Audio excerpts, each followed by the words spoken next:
Shalom, kita berjumpa lagi dalam pembahasan kali ini tentang bahasa roh. Seperti kita ketahui, bahasa di dunia ini meskipun bermacam-macam, ribuan macam, bahkan di tiap negara ada bermacam-macam bahasa manusia menurut suku. Masing-masing suku mempunyai bahasanya masing-masing, dan tiap-tiap negara mempunyai bahasanya masing-masing. Namun, walaupun beragam-ragam bahasa manusia, semuanya itu dapat digolongkan ke dalam bahasa manusia. Dan di Alkitab ada satu lagi bahasa yang disebut dengan bahasa roh. Jadi kita kenal ada dua macam bahasa, yaitu bahasa roh dan bahasa manusia. Nah, saudara-saudara sekalian, kali ini kita akan membahas tentang bahasa roh yang terdapat di dalam Kisah Para Rasul, di mana para rasul saat mereka menerima karunia Roh Kudus, kepenuhan Roh Kudus, mereka berbicara dalam bahasa roh. Namun sebelum itu saya ingin memberikan satu pandangan tentang bahasa roh. Bahasa roh adalah bahasa yang dipakai oleh Allah sendiri dalam menciptakan bumi, langit beserta segala isinya. Saya percaya ketika Allah menciptakan langit bumi beserta segala isinya, yang dipakai adalah bahasa roh. Ketika Ia menciptakan perang, Dia menciptakan dengan menggunakan bahasa roh.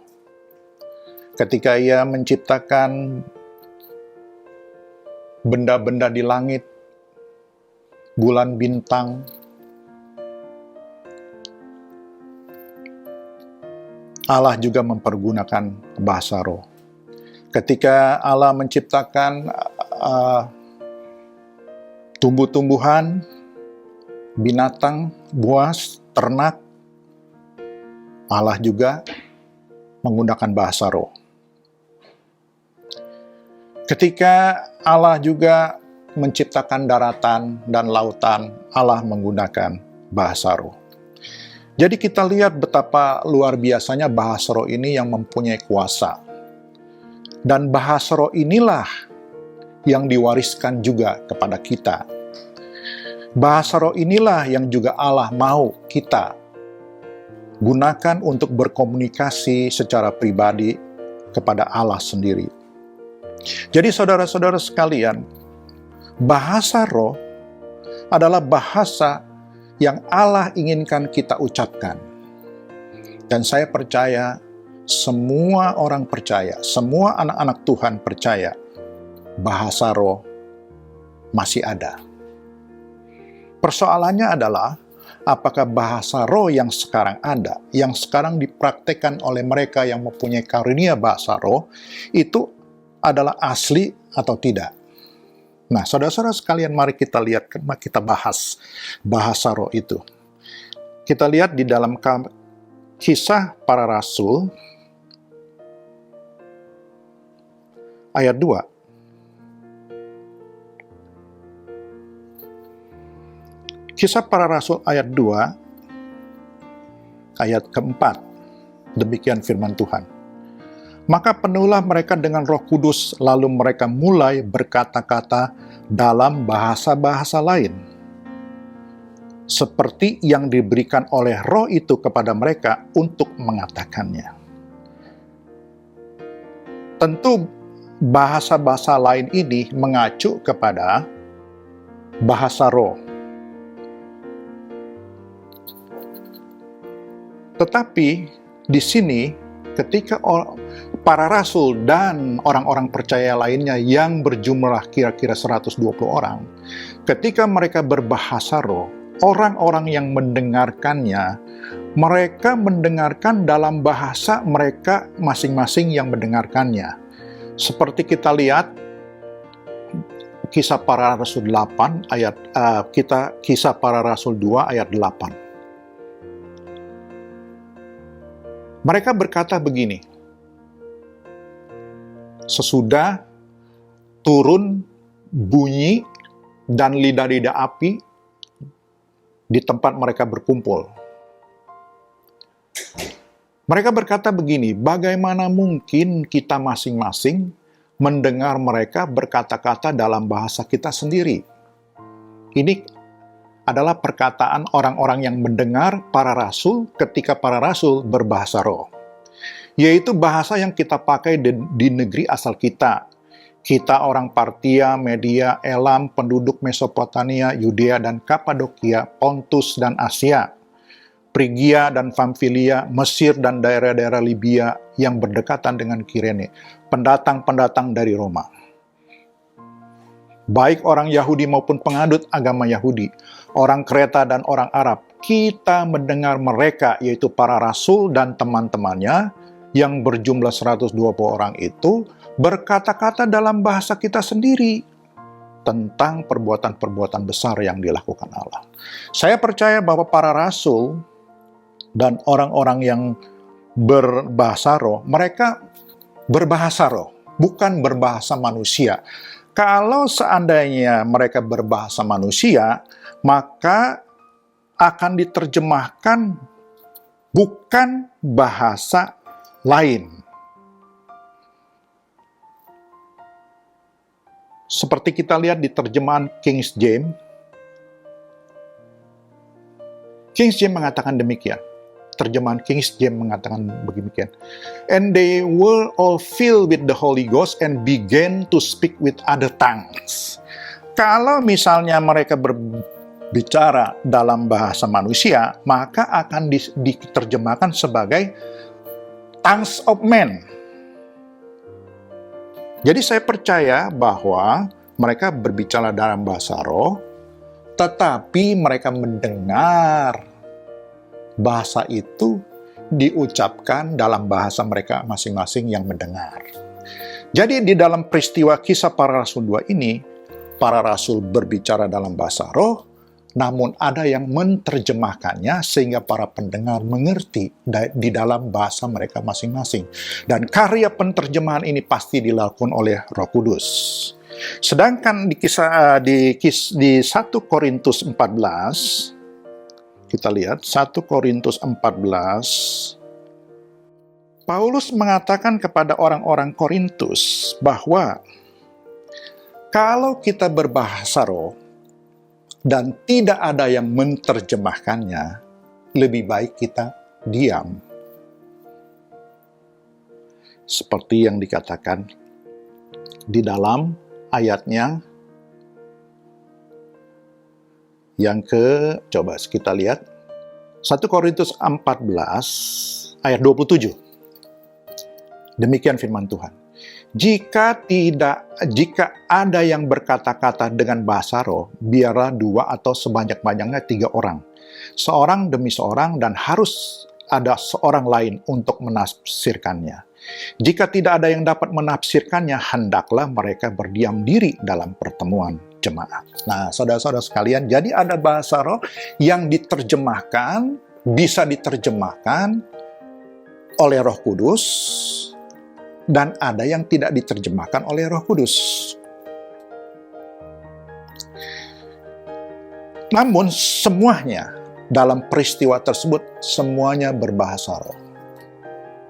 Nah, persoalannya adalah apakah bahasa roh yang dipergunakan oleh para rasul pada saat itu sama seperti, bunyinya sama seperti yang kita praktekkan saat ini. Disinilah persoalannya. Semua orang percaya tahu ada bahasa roh, percaya pasti. Namun tidak semua orang percaya bahasa roh yang sekarang diperdengarkan itu sama atau tidak dengan bahasa yang pada waktu Kisah Para Rasul diperdengarkan. Saudara, saya ingin mengatakan demikian. Kalau kita tidak percaya bahwa bahasa yang sekarang ini, bahasa roh yang sekarang ini diperdengarkan sama seperti bahasa yang dulu diperdengarkan oleh para rasul, kalau itu tidak percaya, sebaiknya kita juga tidak usah menuduh atau menganggap bahasa roh yang sekarang itu adalah tidak asli, tidak sama. Sebab kenapa? Saya memperumpamakan seperti ini. Kalau saya mempunyai uang ratusan ribu rupiah, dan saya ingin menabung ke bank, maka ketika teller bank mengatakan uang saya palsu, saya akan tidak percaya bahwa uang saya palsu sampai teller tersebut memperlihatkan uang ratusan ribu yang asli. Kalau teller itu tidak bisa memperlihatkan, tidak bisa membuktikan keaslian atau kepalsuan uang saya dengan mempertunjukkan yang asli, maka saya tetap berpegang teguh bahwa uang saya adalah uang yang asli. Demikian juga dengan bahasa roh. Kalau tidak bisa membuktikan bahasa roh yang asli, memperdengarkan bahasa roh yang asli, maka kita tidak selayaknya menuduh atau menganggap bahasa roh yang sekarang itu adalah yang palsu. Seperti kita mau, saya umpamakan seperti ini. Kalau kita mau, ada orang yang mau pergi ke arah ke suatu kota, misalnya ke kota Jakarta, kemudian dia tiba pada suatu persimpangan jalan atau perempatan jalan, dan dia tidak tahu arah mana yang harus diambil, dan saya ada di situ. Ketika dia bertanya kepada saya kemana arah Jakarta yang benar, dan karena saya tidak tahu, maka saya akan mengatakan tidak tahu. Tetapi ketika orang itu akan mengambil langkah arah lurus, kemudian saya mencegahnya bahwa itu salah, bukankah saya merupakan seorang yang menyebalkan? Tidak tahu tapi melarang. Tidak tahu arah yang benar, tapi mengatakan arah yang diambil oleh orang itu salah. Lalu orang itu akan bertanya kepada saya, kalau ke lurus salah, apakah ke kiri atau ke kanan? Dan saya tetap tidak dapat menunjukkan arah yang benar.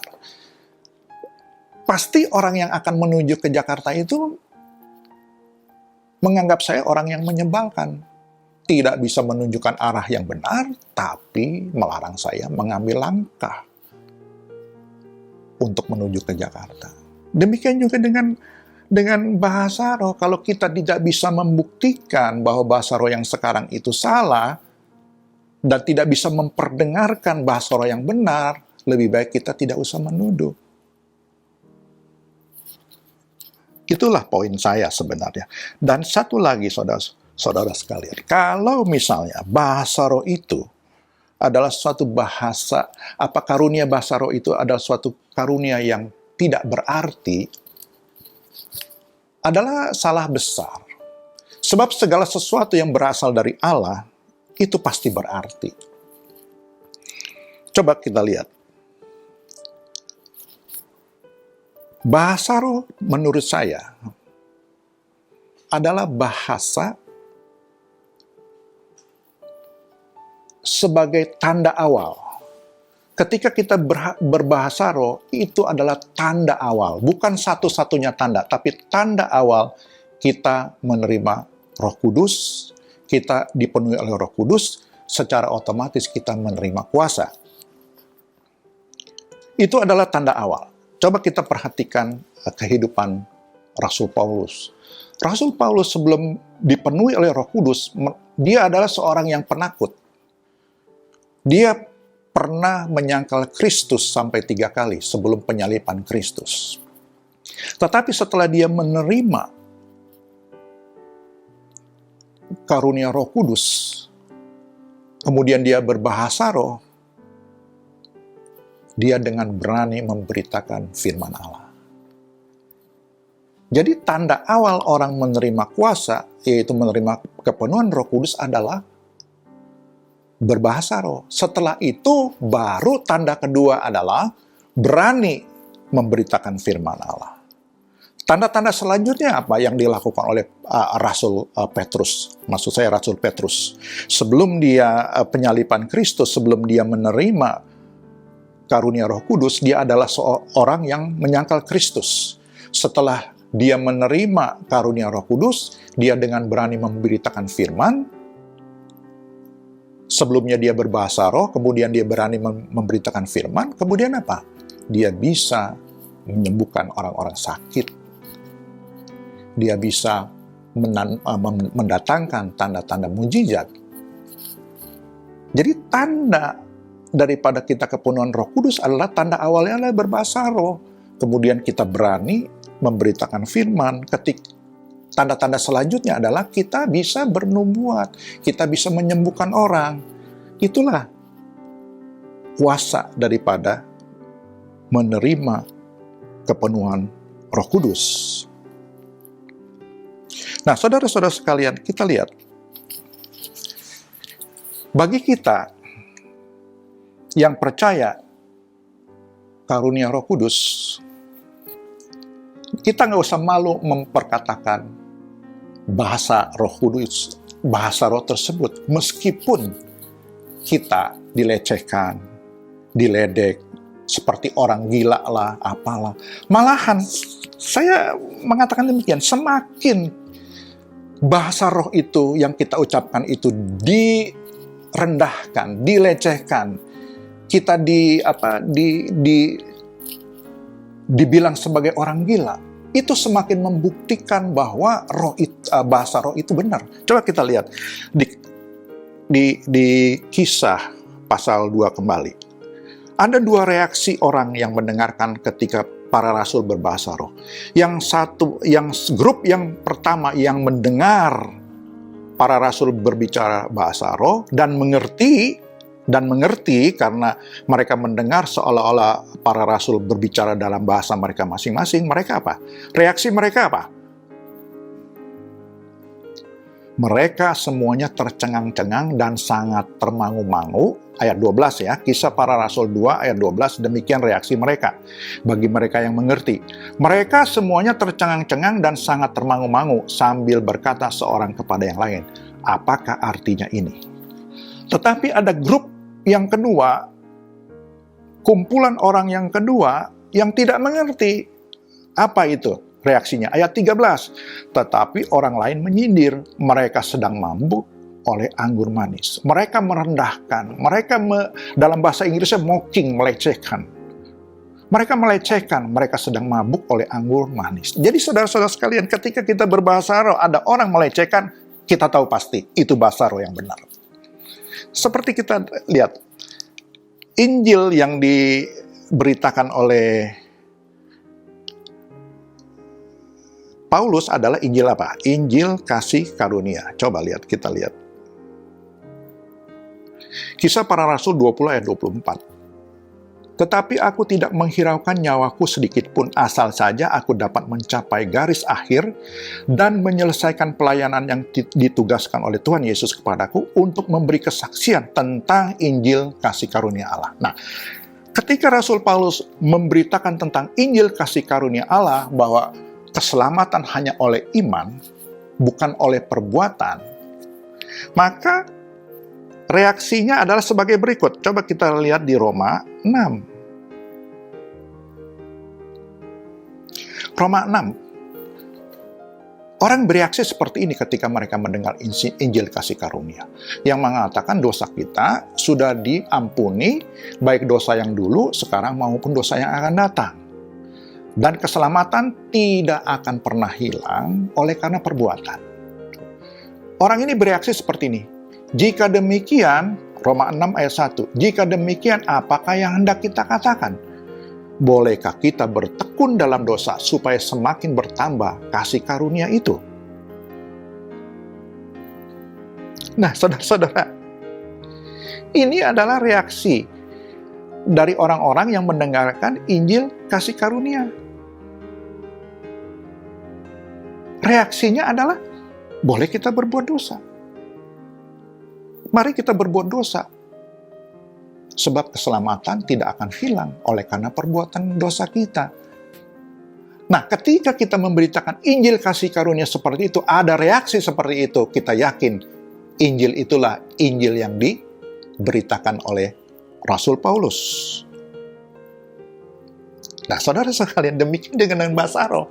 Ketika kita berbahasa roh, ada orang yang melecehkan, ada yang menyebut kita orang gila, kita harus yakin bahwa itulah bahasa roh yang sebenarnya.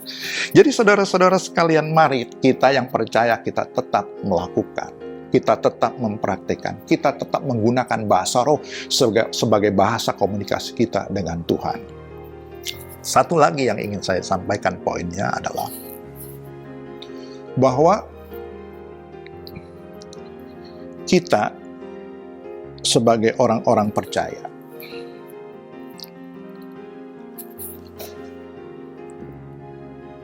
karunia Roh Kudus, pencurahan Roh Kudus itu cuma sekali dan untuk kita. Mari kita lihat ayatnya, ya. Kita balik lagi ke 2 Kisah Para Rasul 2. Pencurahan Roh Kudus itu tidak berkali-kali, cuma sekali, yaitu terjadi di kota Yerusalem ketika para rasul berkumpul sebanyak 120 orang. Kita lihat di sini ayatnya. Kisah Para Rasul 2 ayat 39. Sebab bagi kamulah janji itu dan bagi anak-anakmu dan bagi orang yang masih jauh, yaitu yang sebanyak yang akan dipanggil oleh Tuhan Allah kita. Jadi saudara-saudara, dalam konteks ini, pencurahan Roh Kudus yang terjadi di Yerusalem dengan tanda-tanda ada lidah-lidah api, ada angin kencang, itu hanya terjadi satu kali. Dan itu semua bagi kita dan bagi orang-orang yang belum lahir yang akan menjadi percaya. Kenapa sebab begitu? Alasannya satu. Mari kita lihat ayat Lukas 24 ayat 49. Demikian firman Tuhan Yesus. Dan aku akan mengirim kepadamu apa yang dijanjikan Bapakku. Tetapi kamu harus tinggal di dalam kota ini sampai kamu diperlengkapi dengan kekuasaan dari tempat tinggi. Jadi, pencurahan Roh Kudus di kota Yerusalem adalah penggenapan dari janji Yesus yang diucapkan di Lukas 24 ayat 49. Dan penggenapan dari suatu janji Tuhan tidak berkali-kali, sekali terjadi. Ya, itu kalau kita lihat dari sisi penggenapan. Nah, kalau lihat kita dari sisi bait Allah, mari kita lihat dari sisi bait Allah. Ya. Artinya begini. Ketika kemah suci selesai dibuat oleh Musa, maka ada api yang Tuhan turunkan dari langit membakar korban. Mari kita lihat ayatnya. Kita lihat di Imamat 9. Imamat 9 ayat yang ke-23. Ini terjadi ketika kemah pertemuan, kemah suci selesai dibangun. Setelah itu, para imam menerima jabatannya. Ya. Ayat 23 begini. Masuklah Musa dan Harun ke dalam kemah pertemuan. Setelah keluar, mereka memberkati bangsa itu, lalu tampaklah kemuliaan Tuhan kepada segenap bangsa itu. Nah, saudara-saudara sekalian, ketika kemah pertemuan itu selesai dibangun, maka Musa dan Harun masuk ke dalam kemah pertemuan, kemudian keluar dan memberkati bangsa itu. Kemudian tampaklah kemuliaan Tuhan kepada segenap bangsa itu. Ayat 24 begini. Dan keluarlah api dari hadapan Tuhan, lalu menghanguskan korban bakaran dan segala lemak di atas mezbah. Tatkala seluruh bangsa itu melihatnya, bersorak-sorailah mereka, lalu sujud menyembah. Ketika pentahbisan kemah pertemuan, kemah suci yang selesai dibangun oleh Musa, maka ada api yang keluar dari hadapan Tuhan membakar korban bakaran. Dan itu cuma sekali. Karena apa? Di ayat yang ke-10, ketika Nadab dan Abihu mau membubuhkan api ke dalam ukupan, mereka mati. Inilah firman-Nya. Coba kita lihat. Imamat 10 ayat 1. Kemudian anak-anak Harun, Nadab dan Abihu masing-masing mengambil perbaraannya, membubuh api ke dalamnya serta menaruh ukupan di atas api itu. Dengan demikian mereka mempersembahkan ke hadapan Tuhan api asing yang tidak diperintahkannya kepada mereka. Maka keluarlah api dari hadapan Tuhan lalu menghanguskan keduanya sehingga mati di hadapan Tuhan. Jadi saudara-saudara sekalian, ketika api dari surga turun, seharusnya Nadab dan Abihu tetap membuat api itu menyala, supaya nanti bisa digunakan untuk persembahan-persembahan berikutnya.